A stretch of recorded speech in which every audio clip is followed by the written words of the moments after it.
नमस्कार, आज की बड़ी खबरों में आपका स्वागत है। मैं हूं आपके साथ अनु भारद्वाज और आप देख रहे हैं न्यूज गंगा। आज के बुलेटिन में बात करेंगे क्यों धरने पर बैठे संजय निषाद, बताएंगे आपको कैसे हुई 2.5 लाख में नवजात की डील, दिखाएंगे आपको रांची में स्कूटी गैंग का तांडव। बुलेटिन के आखिर में देखेंगे क्यों चीन ने ताइवान के पास भेजे जहाज। लेकिन दिन भर की तमाम खबरों से पहले एक नजर सुर्खियों पर। बिहार के गौरव के 114 साल पीएम मोदी और सीएम नीतीश ने दी स्थापना दिवस की बधाई। सरकार सेना के बाद पाकिस्तान के जजों पर इमरान खान का हमला, जेल से बोले सभी ने बेच दिया जमीन। जम्मू कश्मीर में ईरान के लिए सोना चांदी पैसे दान कर रहे लोग, विधायक ने किया सैलरी देने का ऐलान। संसद में राघव चड्ढा ने उठाया मुद्दा। राघव चड्ढा ने संसद में मोबाइल डेटा रोल ओवर का मुद्दा उठाया है। उन्होंने मांग की है कि इस्तेमाल न हुआ डेटा अगले दिन या महीने के लिए कैरियर फॉरवर्ड होना चाहिए और यूजर्स को डेटा ट्रांसफर की अनुमति भी मिले। चड्ढा ने कहा कि कंपनियां बचे हुए डेटा का पैसा लेती है लेकिन उससे एक्सपायर कर देती है।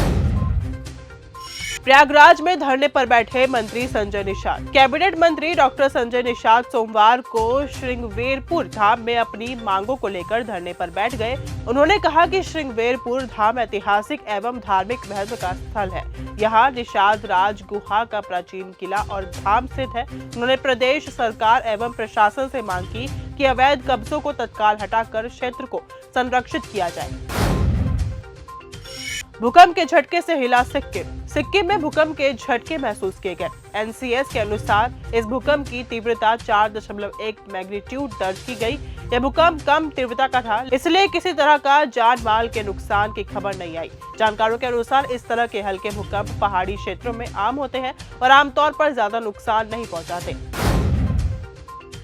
सुप्रीम कोर्ट की ममता सरकार को फटकार। सुप्रीम कोर्ट ने कोलकाता मेट्रो परियोजना में देरी के लिए पश्चिम बंगाल सरकार को कड़ी फटकार लगाई है। कोर्ट ने कहा कि त्योहारों को विकास से ज्यादा प्राथमिकता देना गलत है और इससे परियोजनाओं को रोकने का बहाना नहीं बनने दिया जाएगा।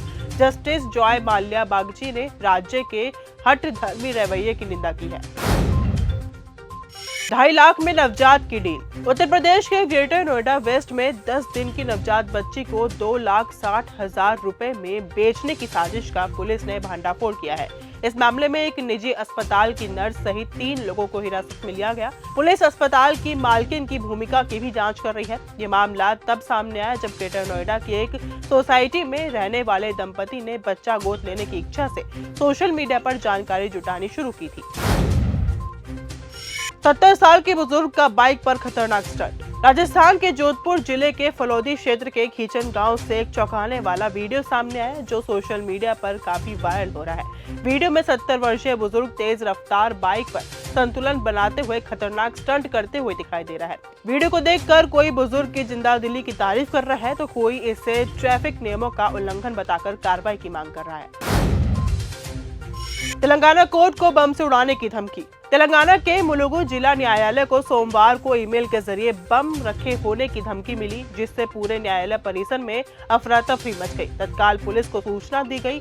सूचना मिलते ही पुलिस बम दस्ता मौके पर पहुंचे और वकीलों साथी कर्मचारियों को परिसर से बाहर निकाल दिया गया।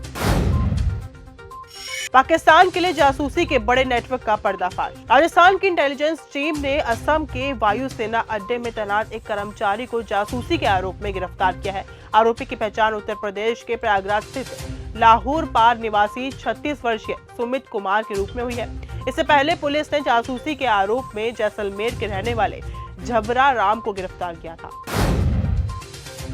रांची में स्कूटी गैंग का तांडव। रांची के पुंदाग स्थित पेट्रोल पंप पर हथियार बंद स्कूटी सवार 6 आरोपियों ने रात में 59,000 रुपए की लूट की। सीसीटीवी में कैद हुई इस वारदात में अपराधी मास्क लगाए हुए और नंबर प्लेट छुपाए दिखे। पुलिस फुटेज के आधार पर जांच कर रही है।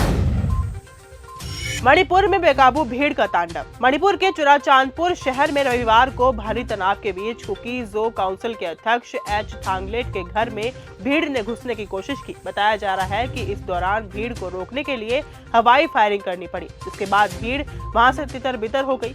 भीड़ के वहां से जाने के बाद एच थांगलेट ने राहत की सांस ली। 6 साल बाद साउथ में तब्बू का कमबैक।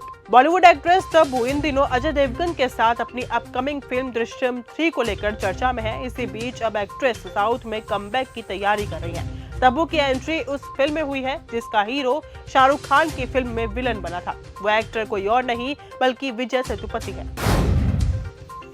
सुगंधा मिश्रा ने किया चौंकाने वाला खुलासा। बॉलीवुड एक्टर अक्षय कुमार हाल ही में ये बात जानकर हैरान रह गए कि सुगंधा मिश्रा को अपनी पहली नौकरी के दौरान कैटरीना कैफ की नकल करनी पड़ी थी। दर्शकों और अक्षय कुमार के सामने सुगंधा ने खुलासा करते हुए कहा कि मेरी पहली नौकरी रेडियो जॉकी के तौर पर हुई थी। मेरा शो मॉर्निंग शो था, प्राइम टाइम, ऐसे में मुझ पर काफी ज्यादा दबाव था कि इसकी व्यूअरशिप और लिसनरशिप ज्यादा हो, तो मैंने सोचा कि मैं क्या करूं।